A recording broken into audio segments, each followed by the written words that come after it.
All right, here we go. Mentorship Mondays number two. Um, Mark Wright jumping in here again. This looks like building a schedule tonight. So, Mark, again, thank you for your willingness to share and help coaches get better. Share your experience and All your right. time this evening, and I'm gonna kick it over right to you. Yeah, man. Thanks. So I'm typically zooming in from South Riding, but 30 miles west of DC. I'm actually in Southern Florida right now, down in Juno Beach. So Good man. I've Good had man. a pretty good couple days and 80 degrees, getting ready, get the mind ready before I dig back into high school season. So as a reminder, quick background for me, I started coaching in high school at JV, moved up to varsity assistant, and then varsity head coach, been the varsity head coach for 11 years now at Freedom. So prior to that, I was coaching travel baseball and created a travel team and organization called Loud and South. Still exists. Coached at Richmond Braves, switched over to the showcase side with Stars Baseball. So hopefully tonight, going to talk through some stuff that hits on a little bit of travel, a little bit of high school, a little bit of showcase. So the first thing that I was going to talk through tonight, it was going to be um, building a schedule and excuse me, I'm gonna go to develop toughness here. So this right here, can you guys see that screen there? Can you see it, Tim? Yeah, you got it. It's good, Mark. So my concept with this is I'll frequently hear people talk about how players are softer these days, but I've challenged a bunch of people and no one's proved it to me yet. There's no empirical research to suggest anyone's weaker than they were back in 2016 or 2006. So I found myself for a couple years actually saying that. I thought players are softer, but I've moved away from that because there's no data to substantiate it. And what I think what happens is there's a couple things. There's increased emphasis on wellness and mental health, which is probably a good thing, obviously. And then there's been safety rule changes. We won't go through all of them, whether you're high school, college, or wherever you're at, but as far as how you slide in the second. So you have the perception that the games change because they won't allow you to do some things to injured players, which is probably a good thing. And then you have this overall arching emphasis on, wellness and mental health.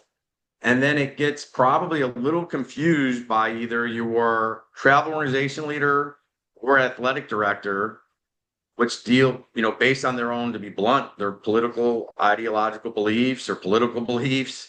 Um, and all that clouds this perception that the kids are necessarily softer. So what I've found, and I've like I said somewhere, I don't know when it was, if it was 4 years ago or 5 years ago during COVID, it was a little rough. Everyone acted like you had to treat everybody a little different because people came out of these bubbles and they weren't around kids. But we're far gone from that. And what I've found is you can actually still, I'll just say like specifically, I can coach kids right now like I did in 2008 and 2025 and not get fired and have a positive impact. Like I don't know how else I can possibly say it. Like that is a doggone honest truth. Like I said, and I'm admitting to you that there were a time where I would say kids are softer or maybe we got a different approach, and I put that bullet on there from, there was an infamous, 1996 speech from John Scolinas, who talked about, 17 inches and the gist of if, Coach Day, Hines, you guys around here haven't seen it, you need to Google it and look it up. But the general concept was, the plate's 17 inches. They haven't changed it. You shouldn't change. That's the plate. So if your rule's the rule, so back to how I'm just telling you, I'm humbling myself telling you like somewhere between 2008 and 2025, there was a time where I used to say kids were softer and F this with the administration.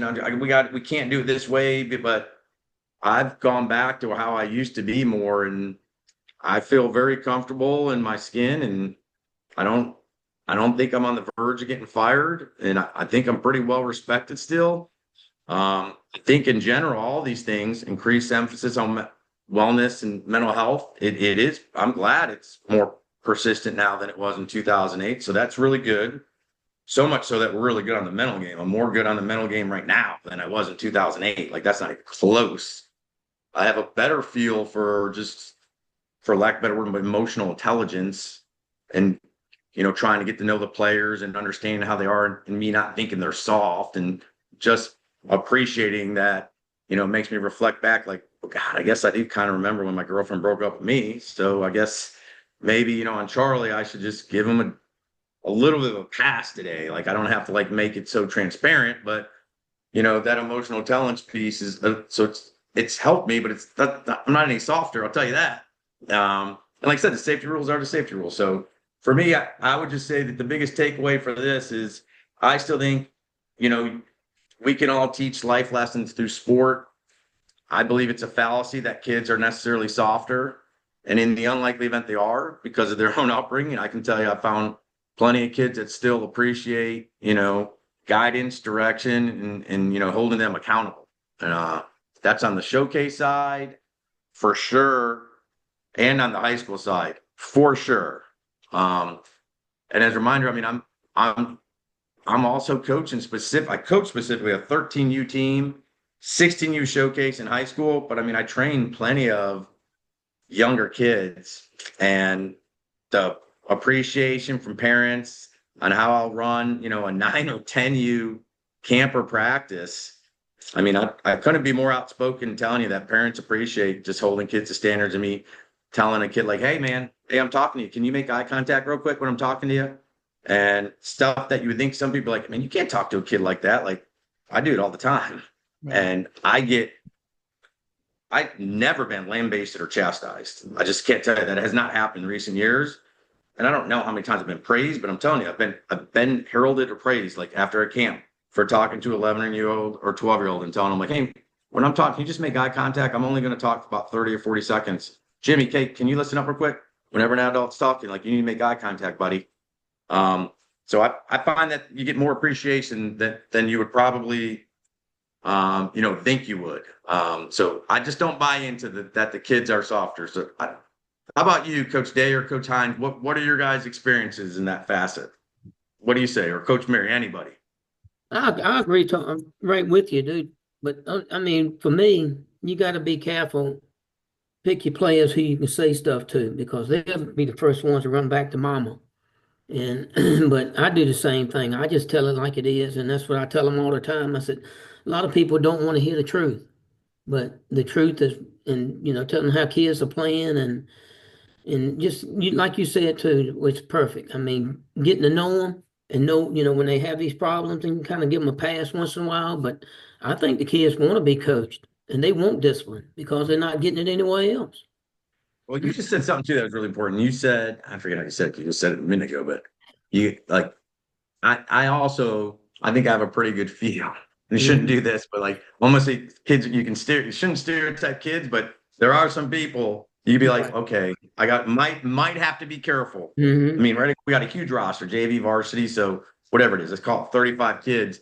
So it is true at the high school level, you could there might be some rumor mill hallway corridors about how someone could be coached, whatever. Right. And I'll push the limits on everybody. But to your point, Coach Day, there's a couple people. I think my censure might go off a little bit as to how much I could drive somebody. Initially on, like I was just talking to Coach Mary when we started on, tryouts versus the fourth day of practice versus the fifth day. I certainly know those freshmen and sophomore a lot more on the 25th day, right? But those first 2 weeks, yeah, maybe I'm guarded. I'm not Bobby Knight. I'm not going to freaking choke anybody out or anything, but I'm just saying as far as my verbal vernacular or just how stern I am, yeah, I may pick and choose a little bit with some of the kids I don't know. But I'll tell you what, like this year, and I think I was talking to you a little bit at ABCA, like, I mean, I like all my varsity guys coming back. Like there's no holds bars with those dudes. From tryouts to the first day of practice, I know exactly how I could treat them and how much I could push those guys. All of those. I know, and like anything, like using the Kentucky Derby or different races, like I know how much you could push some of those guys compared to other guys too. That's agreed 100%. It's perfect. What about you, Coach Hines? How about your experience with your age group? Yeah, I mean, I would say about the same. I mean, I think for us at Walsingham, especially since it's just Ian and I, we're in the trenches so much with our guys that I think there comes a time where that trust level and that relationship piece just gets built to where you can have that honest relationship and conversation with the guy. I think that's certainly changed since I was a player, where it was a lot more, for lack of a better word, shut up and color. You know what I mean? But Yeah, I think sure. that relationship piece has certainly grown a lot, and just the people I've been fortunate enough to be around is in my coaching career, it's have really pushed me towards, hey man, look, you can be tough on your guys as needed, of course, but you got to know who you can be tough on and who you got to put your arm around. And then also you got to know, you have to have that relationship built up. You have to make enough deposits with those guys. So that way, when you got to go at them hard, they understand, hey, it's all love, man. I got you. You know what I I mean? like And you're that. Make not paying that's for good. it. Mhm. Make enough deposits. That's good. I like that. It is true.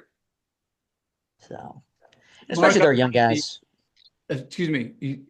I'll play the devil's advocate here, and so along with your theme that kids really haven't changed since 2008, would you say the parents have changed since Mhm. 2008? So, well, no, that is true, and Mhm. I think I, yes and no. So I think some of them may have for some of the reasons, like I've talked about, like some of them with the. Let's take Bobby Knight, since I've already conceded you guys. Like I said, Bobby Knight as like a basketball guy. Bobby Knight, obviously, who was a little crazy, clearly. But how everyone knows about Bobby Knight was because of like videos. Everyone got intelligent on him. So then people started being smart. Like, wait a minute, this is type of stuff that happens in practices. So as bad as that was, which was bad, his whole incident's terrible that he had that happened.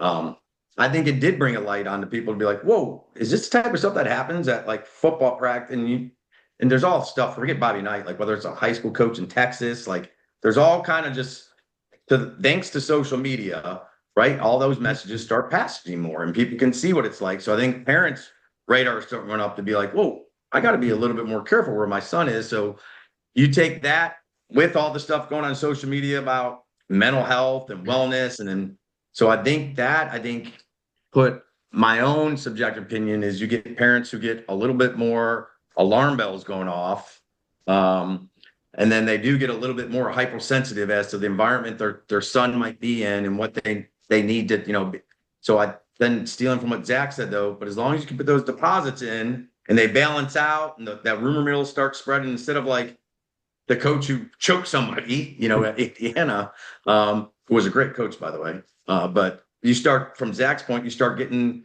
well, man, I also heard, Zach's, talking to, Timmy a lot and, encouraging Jimmy a lot. And once the deposits start outweighing that, any of those other stories of, well, I heard Zach, lost his shit, excuse my language, at practice on, Johnny, they'd be like, Johnny probably deserved it. Like, I think you can get more of the parents then they'll be like, well, no, Zach, once they know that more of the, what you're really about, I, I think you can actually still push those limits, Tim. But I do agree. Some of it has gotten maybe a little different with some of the parents, like anything, just like players, I think is split in thirds. I Mhm. mean, it's crazy how many times I've coached, either whether it's again from all my different facets where I have parents who come up to me and say the craziest things. I mean, like quote, "Hey, put your foot in his ass or Mhm. boot in his ass," like to be like, and I'm like, why were you telling me that? Like, yeah, don't be scared to do that to him this year or whatever.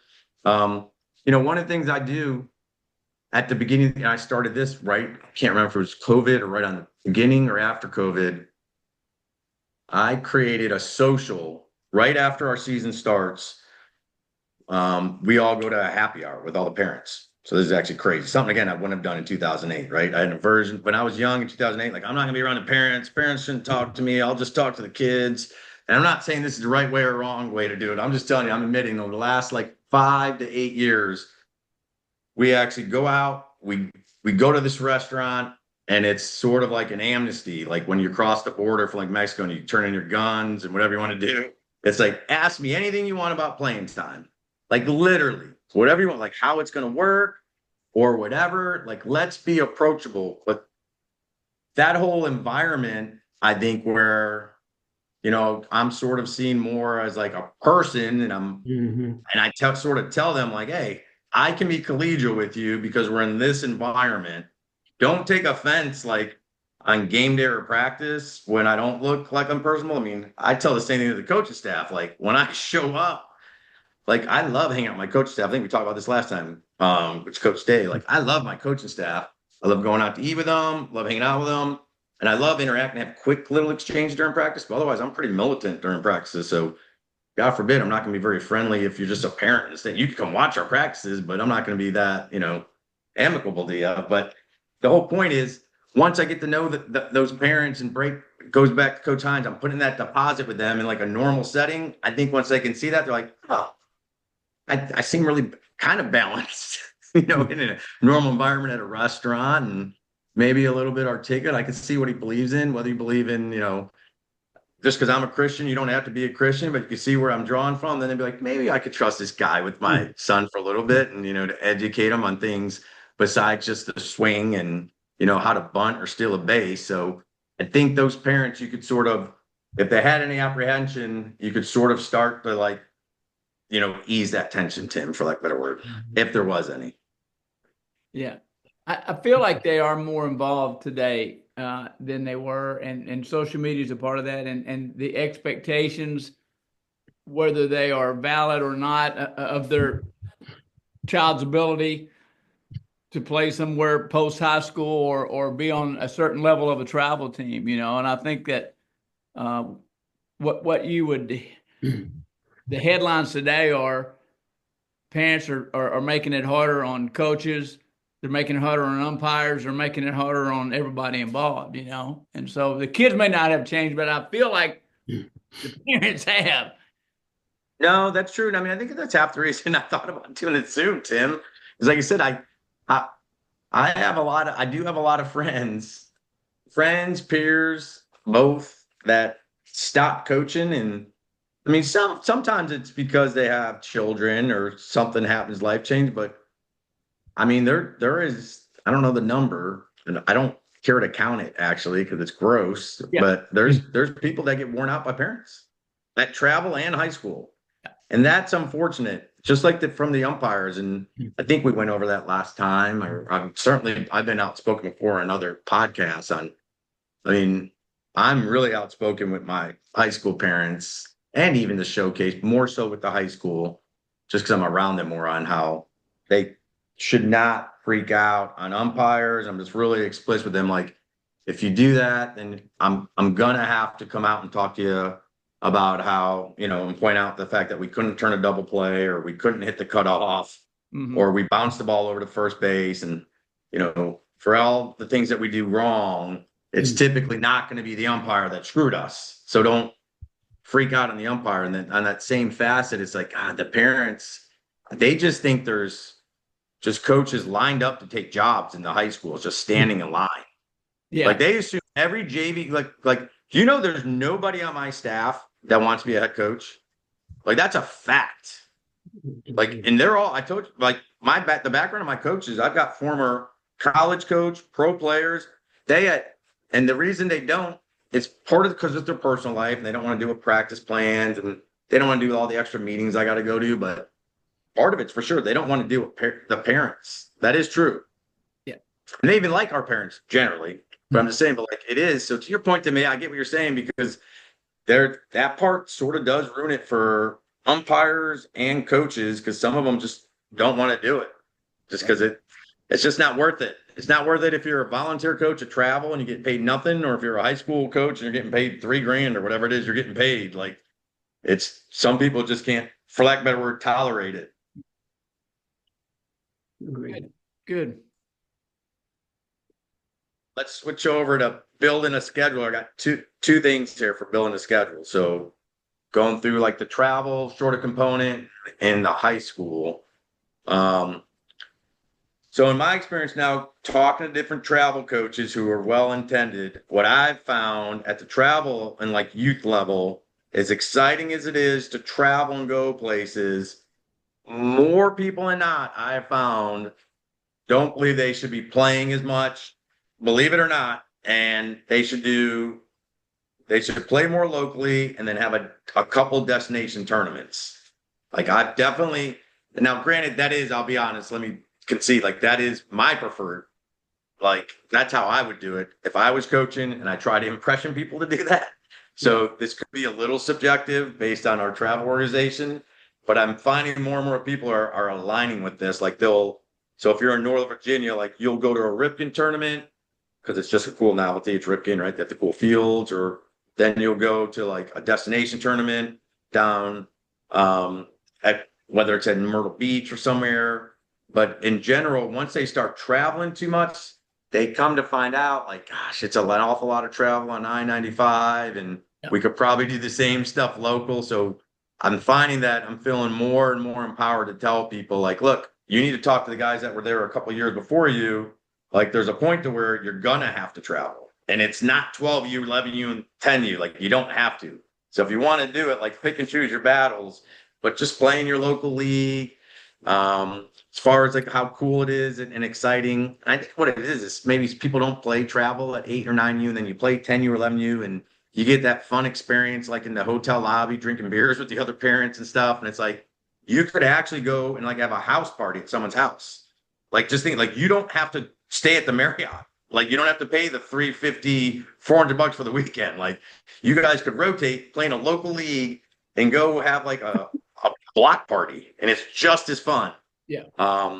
So that I think would be like my biggest takeaway for like the youth guys is there's a point in time where you're gonna have to travel, and it's not real, but it's certainly not anything at those younger ages. At the high school, what I found like the biggest challenge is trying to find that right barometer of how do you schedule games to like build, a positive vibe and win, but you can't go into tournament time playing, some subpar competition. So for me, like it's the beginning of college baseball, and it's not a coincidence. All the mid-majors, smaller schools all travel to big schools, right? So, and it's funny to me, unless you guys have a reason for why this happens, at the mid-majors, you're doing it because it's the only time they're going to play you. So you want to go play, it's David versus Goliath.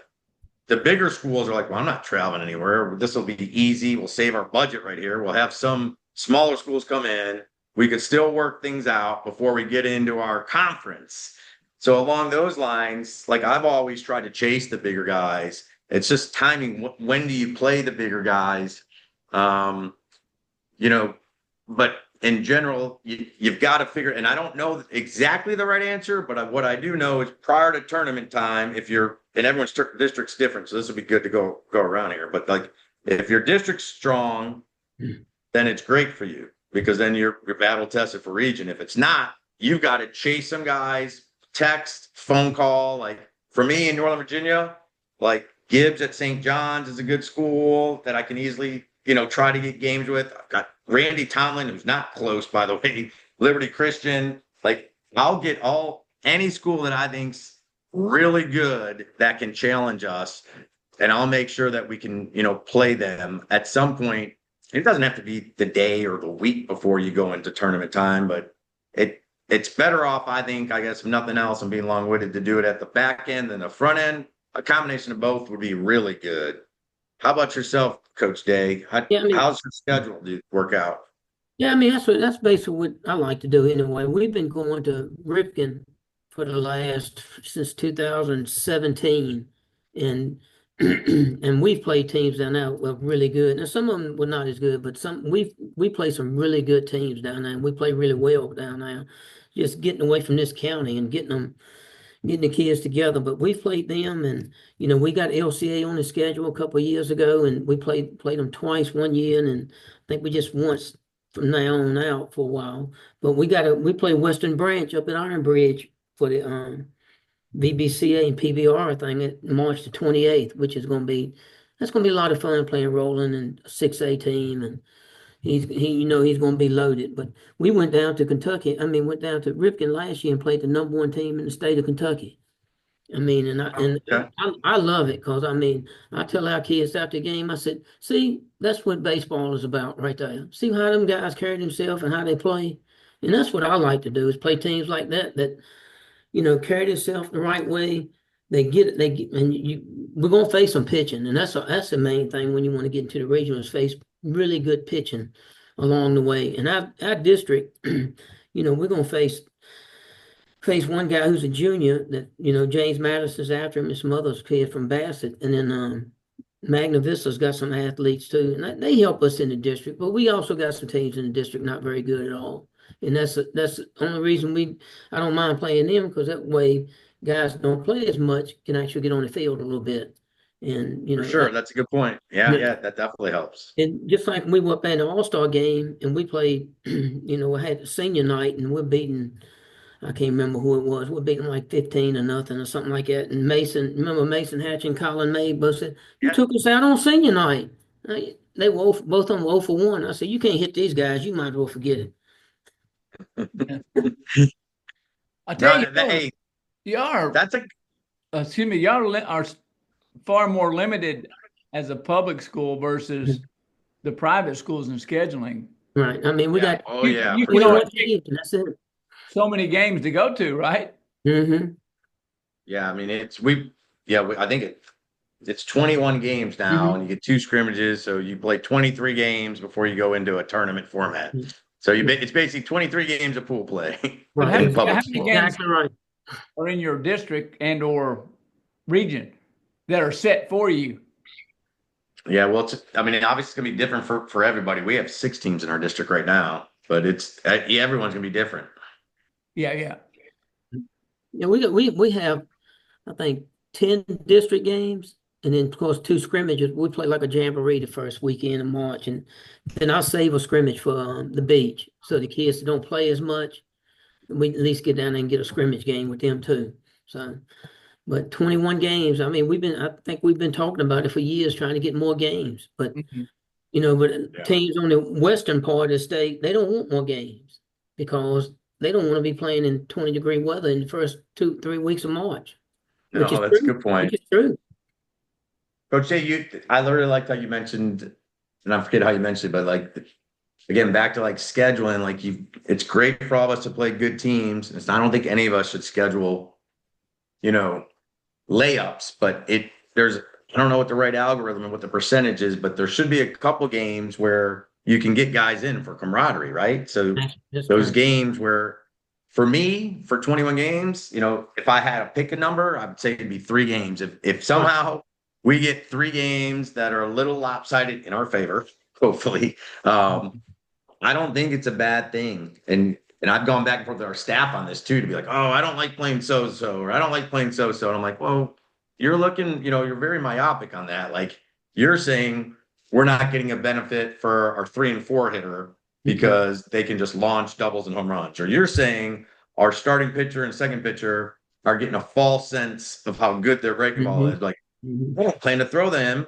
And I don't really care as much about a 3 or 4 hitter. I'm thinking more about what's going to happen at the 7, 8, 9 hole. We could put in the typical 10, 11, 12 guy now who's there setting up machines for us every day. And they're there, helping, doing all the field day stuff, but those dudes never freaking play. So for me, I like a couple of games where we get lopsided and can get ahead to put them in. So I think it's good. Coach Mullins, what age group are you coaching?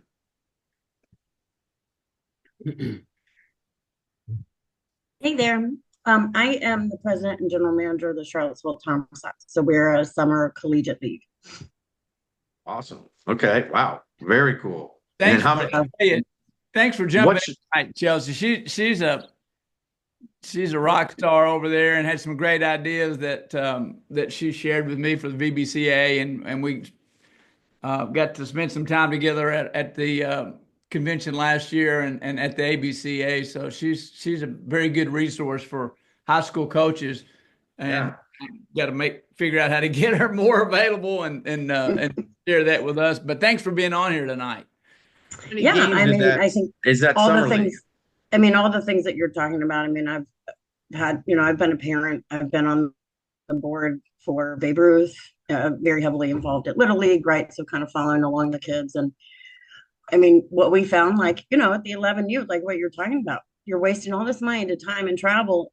We put Carter, my youngest, in a travel league about that time, 11, 12. It was the biggest waste of money ever. Well, thank you for validating and we that. were That's not playing anybody that was any better than the kids we played at Babe Ruth in our backyard. No, that's good. That's one thing I heard too, that I heard a guy speak. I can't remember what it was, but he says when you're playing 9U and 10U, that's the only time you ever play with somebody the same age. He said when you go to college, you got freshmen versus seniors. When you go to In high school, you got freshmen versus seniors. When you go to, if you get drafted, you're playing against 22-year-olds when you're 18, if you're drafted out of high school. I mean, Yeah. so that's the only time. I mean, I just, the competition in some places is good, but I think the slide says, focus on practice and development and just letting the kids have fun. But instead of buying Yeah, they need to have fun. practice frame. They're getting burned out by the time they get to high Mhm. school because of the travel schedule and everything else. And it's not fun. And uh, maybe 3 summers ago, we had a kid come and he literally said to me when he got there, I hate baseball. I don't Oh, want yeah, to that's play tough. anymore. And he wanted to play, but he didn't want all the other garbage. And he was in college and he finished it out. And yeah, great kid. And he was sort of joking, but he wasn't. I mean, it was a grind. And you get to college and it's no joke. Mhm. You want to talk Yeah. about a travel schedule. I mean, it's hard enough for us in the summer. And they're not taking classes. I mean, you'll have one or two that might have to take classes or, find a part-time job or whatnot. But I mean, we play 6 days a week and I can barely work during the summer. Yeah. So, it really, and that was one of the reasons we started hosting the kids when we started the Tom Sox, was so that my children would see, like, what does it really take to even get on a team in college? What does that even look like for you? And those kids get up, they eat, they go to the gym, they go to class, and it's no different during the summer. They just get a little bit of extra free time. Yeah. So, and it's funny with the Challenger High School team at the right time, being the mid-major, I see that locally where they're not. Some schools are, right? The successful programs do that, and the ones that don't. Those kids aren't living up to any kind of challenge. So when they get to a real one, they just collapse. They don't know what to do with it. It's a shame. And Yeah. I blame the coaches on that entirely. Well, I mean, I think it's both I whether mean, they're you're in charge of the schedules. I mean, I know there's yeah, limitations to how many games you can play and stuff, but you can always play someone better than you. I think it's a challenge for people who want to win, right? Because winning's important to a lot of people for a lot of different reasons. Sure. But then it's just like, are you winning in the moment or are you trying to win? Like you got ultimately, as we all know, like there's only one real champion, right? You gotta if you're gonna if that's your whole goal, then ultimately you got to win at the end, right? I think like someone like Derek Jeter's always been outspoken about like that. So it's better along the way to do the things we've talked about as far as teach life lessons, teach someone to be a gentleman, teach them to do well, work well under pressure. And if you end up in the championship, you can win it, great. But otherwise, and we've definitely been the bridesmaid multiple times. We won the state championship. Well, the 7 times we've been there, it's kind of hard to tell people like, yeah, I've been to the state tournament 7 times. Like, does that matter? Like, I mean, how is that different than the person that we beat like in regionals? Like, just because we were there, I mean, we won one more game than we lost, but then we didn't win it. So we brag about it and like it'll sit on my Twitter handle, but I'm telling you guys, it's kind of like a worthless thing to like brag about. Like either you can brag about like, hey, we had, Johnny who was really good and had no self-esteem. He made it through and he was a class president. And then he went in and he played on his club baseball team. And then he was or he, played on college. Those are like better stories than be like, hey, we made it to state tournament, but hey, we lost multiple times, by the way. Like we've only won once. I could tell it the other way. Like I said, it's better. Like, hey, we've been to state tournament 7 times in 14 years. Huh. That's But pretty stout. That's pretty stout. it's all how you spin it, I guess. Let's move to balancing here. Yeah. A couple different things with balancing. So 3 topics, some of them more controversial than others. I got 2 more slides. So this is 3 or 4. So outside instructors, advisor, consultant. So this one speaks, probably hits more with high school. I don't know if it's as controversial in travel. It certainly should be in college for the college leagues. Like we have more at the high school level, guys that are always getting, going to outside pitching consultants. Some of them actually do have advisors, like literally advisors, particularly in showcase. They have literally advisors who are advising them.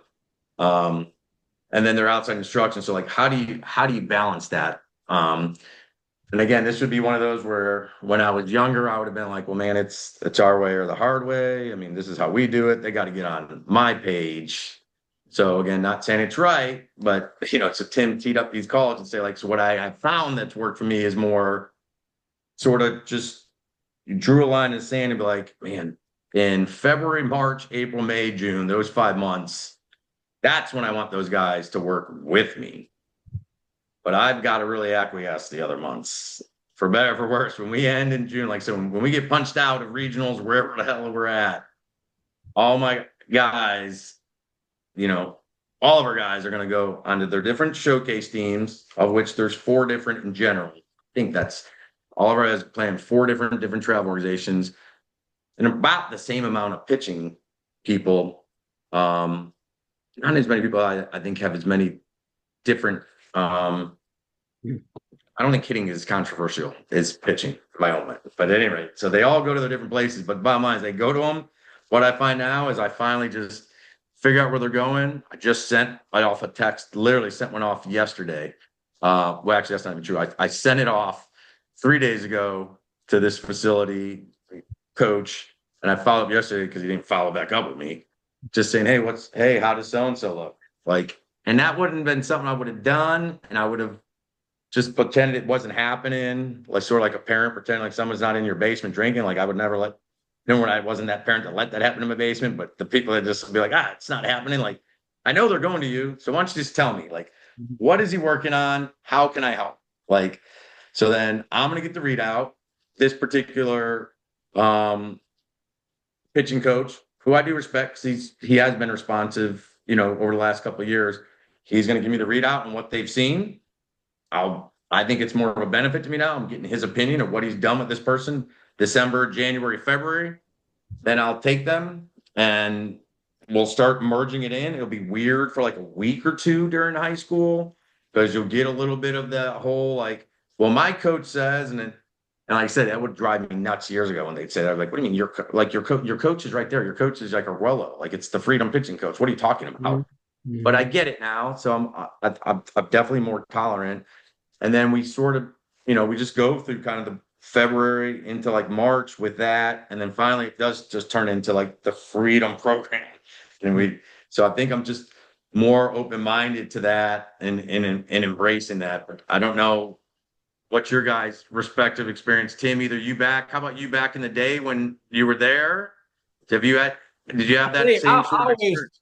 I always felt like, I welcomed that because I didn't feel like I could give 30 guys enough reps, enough practice to get better. So if they were going somewhere that was more practice, and I always encourage that. And I can't say I never tried to force a way one way or the other. And I think the results would speak for itself.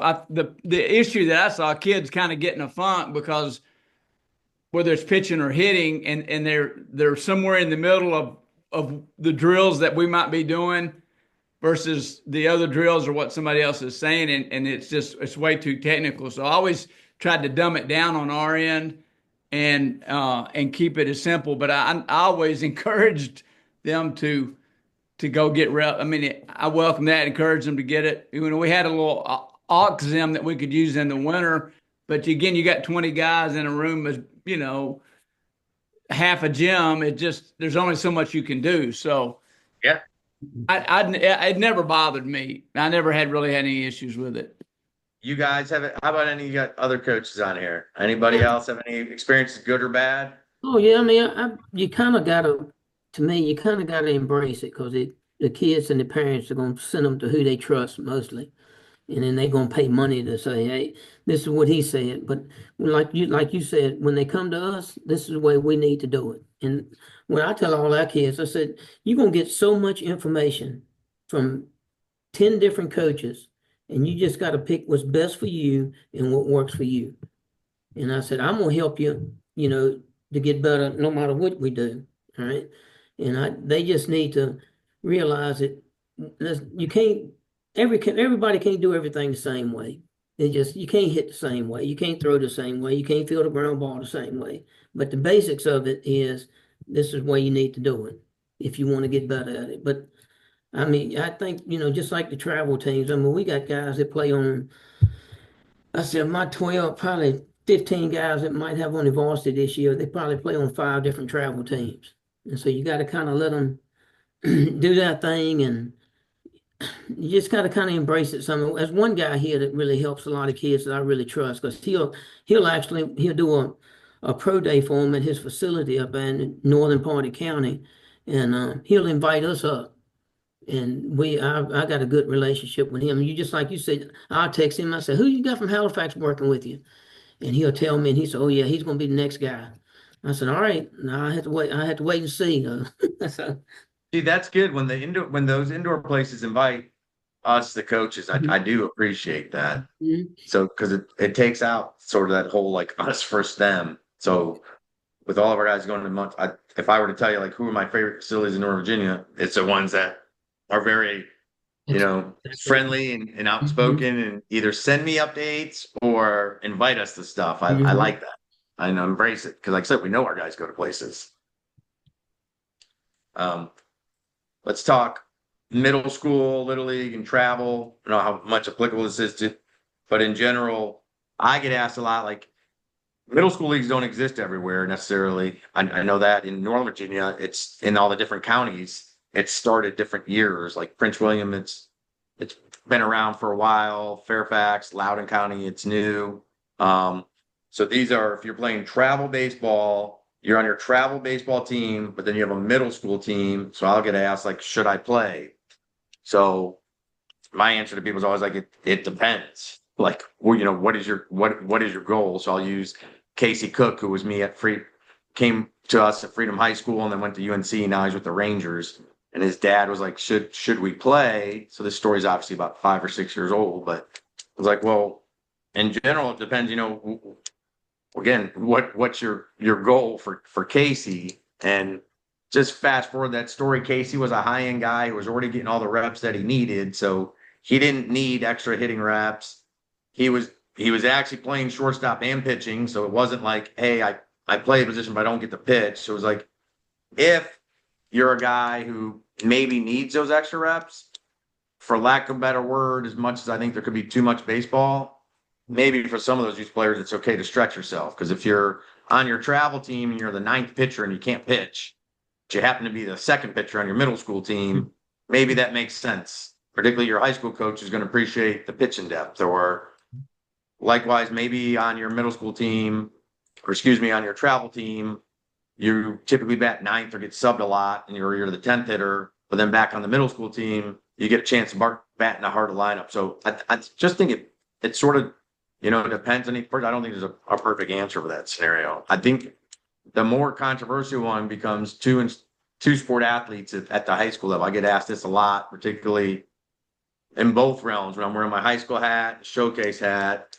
and it's really dangerous to put on like a Twitter X post or somewhere. So I don't think you can address this without being able to preface or caveat it. So this is I think a pretty safe forum because I can ramble a little bit and in general, I think it's pretty basic. Like for me, I think two sport athletes make perfect sense. For sure, up and through eighth grade, probably even ninth grade. Because of the recruiting rules for baseball. So if you're a baseball player, it would have been like eighth grade, I thought would have been the demarcation line where you had to sort of like make a change or make a decision. Now I think you get a free pass. Colleges aren't talking to you anyway. They're not recruiting. I can't get anyone on a phone with a college. I can't send you to their campus to talk to you in ninth grade. So yeah, play as many sports as you want to. It'll help with your movement patterns.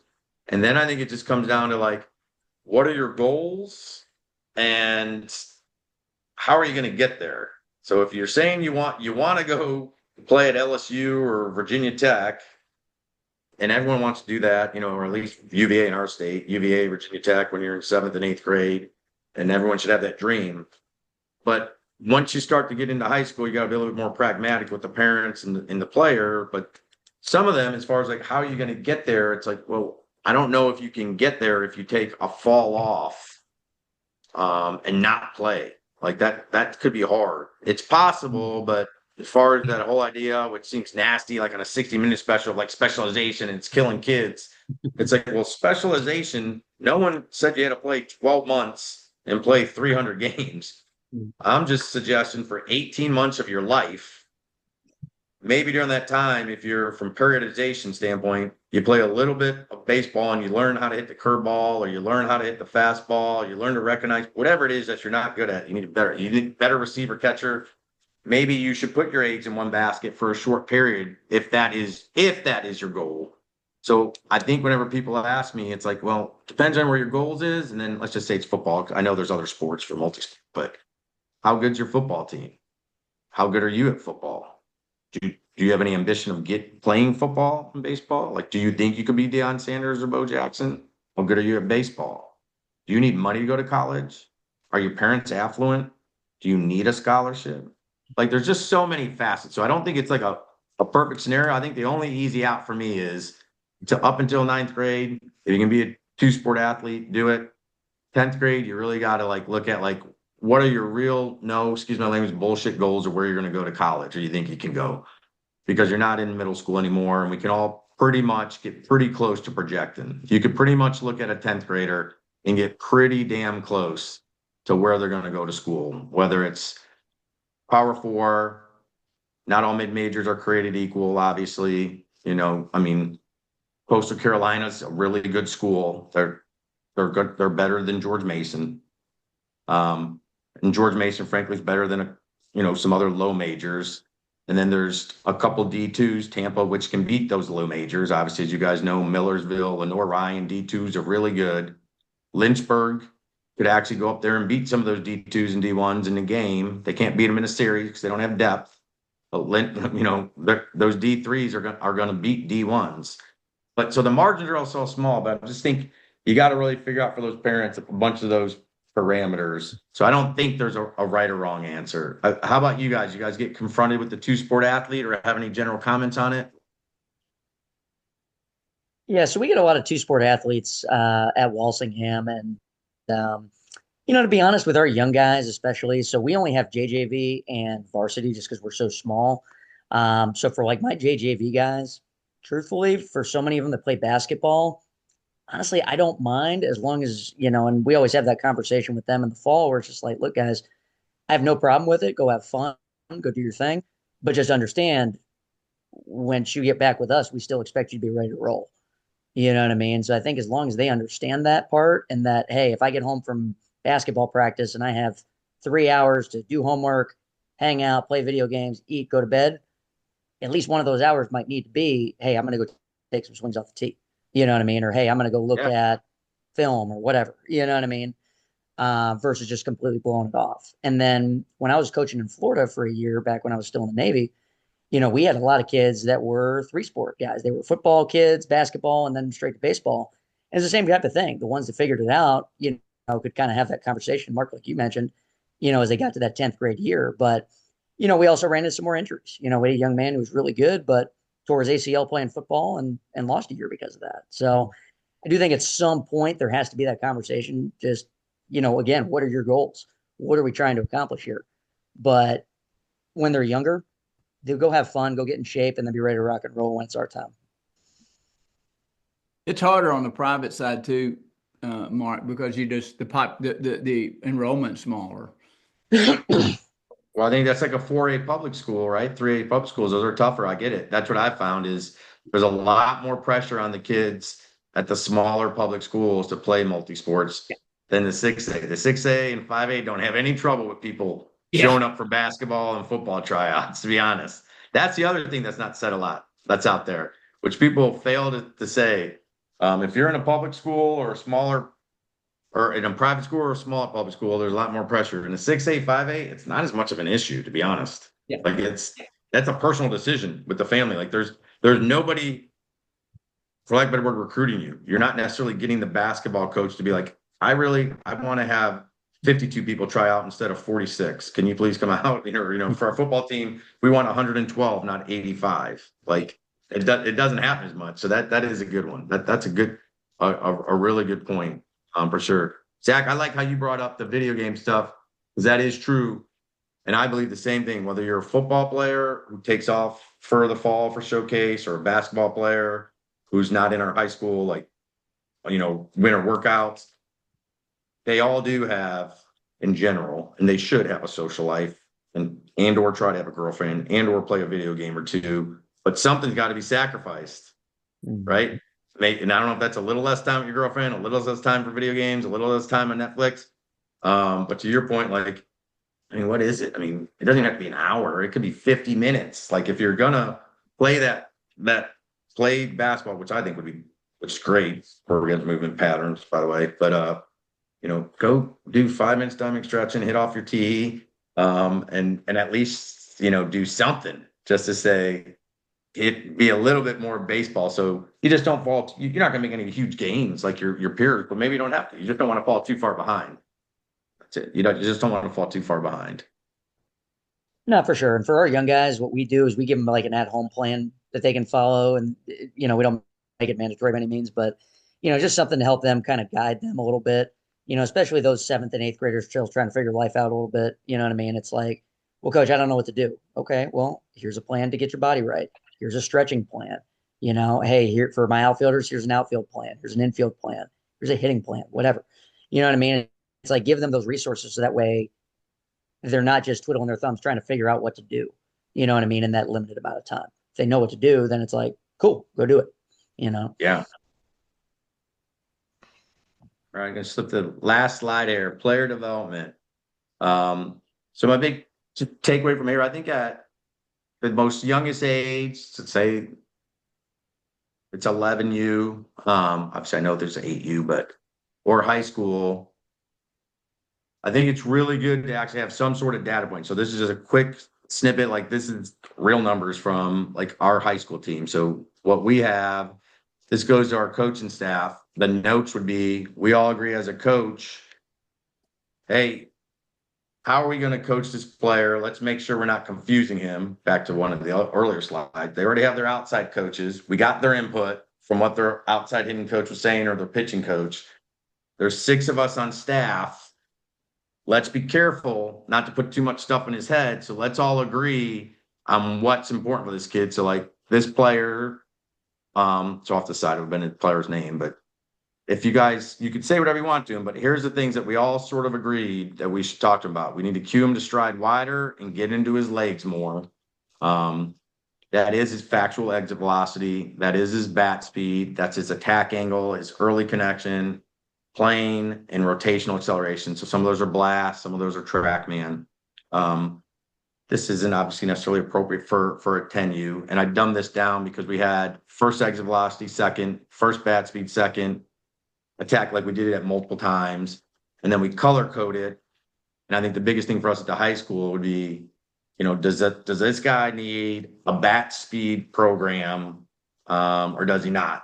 Because everyone will say like everyone needs to swing far, faster or swing harder. And it's like, well, I don't know if that's true. Like if you're a varsity player and you're, right on the way this looks, like I found if you're north of 86 with your exit velocity, and your hand speed, your bat speeds, north of 60, let alone 65, bat speed will benefit you, and so will exit velocity. But you don't necessarily have to preach to that kid as much as the one who otherwise, and it's not a good example that's not on here, but there's somebody that's 82 and 61. That guy's preference might be that dude's could do all the things right, have all the prettiest stuff, but he's never going to get the ball past the shortstop, and he's never going to put a ball in the gap. So you just need to tell that dude to eat, gain weight. He should still lift above and beyond everyone else and do the bat speed program, even though we're starting. So I think the whole point from like the player development is just make sure as a staff, you sort of agree collectively what someone should work on, either put numbers to it, which would be the whole right side of this column, or just a note section. Just so when they're in the cage, they could be like, all right, I'm going to tell this dude what he needs to do. So going to the second line there, which is the second person, like I'm going to cue him. Like you could be the JV pitching coach, and you happen to be in the cage with varsity guys. You're with Burkholder, who just got drafted last year to the Phillies, but you could tell him like, hey, you need a better load, man. Don't stride across your body. And it's like, man, everyone keeps telling me that. So that the whole point would be like, well, yeah, that's because we talk about it as a staff. Like we can each give recommendations, but it's like, let's agree on just one or two simple things that we can coach up.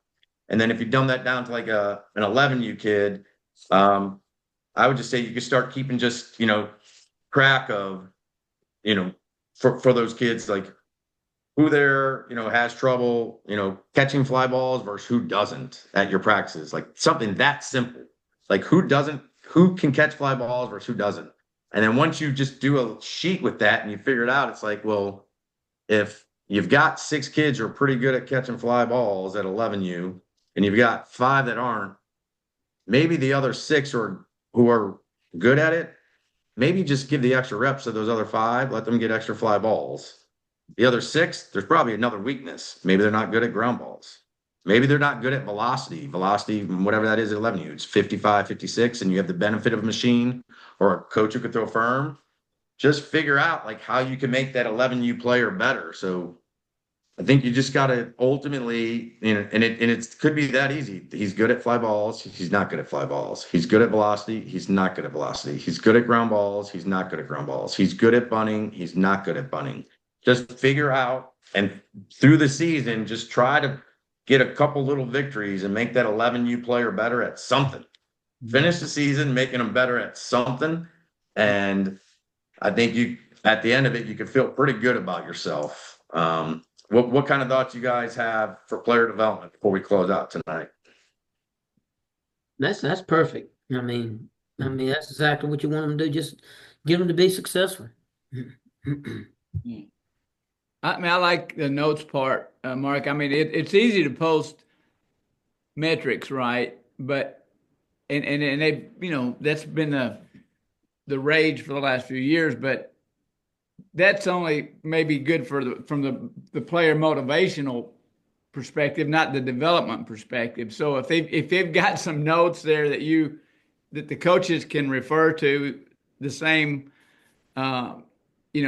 foundational notes, that makes the kid better. And so you're talking about you've been to the state tournament 7 times, won once, but if at the end of the year you've had 15 players and each of those 15 players have got better along the way, that's the truest championship, right?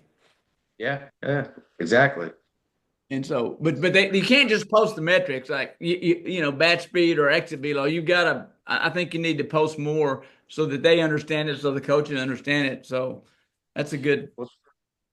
As far as posting it too, like we'll do competitions weekly. We'll do who was the best today off the right hand sliders. Everyone knows that day, but then it'll take me 6 minutes that night when I do the practice plan. I'll just go in a Word document, put our Eagles logo, and then when they come in the next day in the practice plan, and be like, sort of like the Olympics, like gold medal went to Tim Mary.